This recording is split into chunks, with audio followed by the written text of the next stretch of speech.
নমস্কার বন্ধুরা, কেমন আছো? আশা করি ভালো আছে। আমি বিজয়। তো তোমার সাথে ছোট্ট একটা মিনি ব্লগ নিয়ে চলে এলাম। আজকে আমরা চলে যাচ্ছি নৈহাটি বড় মার কাছে। তো টিকিটটা কেটে নিলাম, ট্রেনে ওঠার আগে। টিকিটটা কেটে নিয়ে স্টেশনে বসে আছি, অনেকক্ষণ ধরে ট্রেনে আছি, ট্রেনে অপেক্ষা করছি। তো বসে আছি এখনও আমরা সব। তো ফাইনালি আমাদের ট্রেনটা চলে এলো। তো আমরা এবার ট্রেনে উঠবো। চলো তোমার পুরো ব্লগটা দেখতে থাকো। ফাইনালি চলে এলাম গঙ্গাতে। তো এখানে কপালে তিলক টিলক লাগিয়ে বড় মার একটা নাম লিখে চললাম পুজো দিতে। চলো পুজো দেওয়ার লাইনে এবার দাঁড়াবো, আর তোমরা সম্পূর্ণ ভিডিওটা দেখতে থাকো।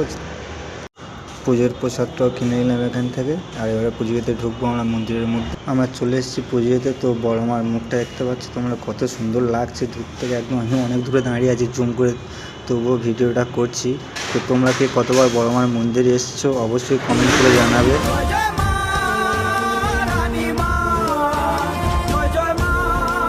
যারা বড় মাকে দর্শন করতে আসছে, মাকে একবার দর্শন করে যাবে। মা ব্রহ্মময়ী, এটা পুরো জেটি ঘাটের কাছে আছে। তো একবার এলেও এই মাকে একবার দর্শন করে যাবে। তোমরা সকলে কমেন্ট লিখে যাও, জয় মা ব্রহ্মময়ী।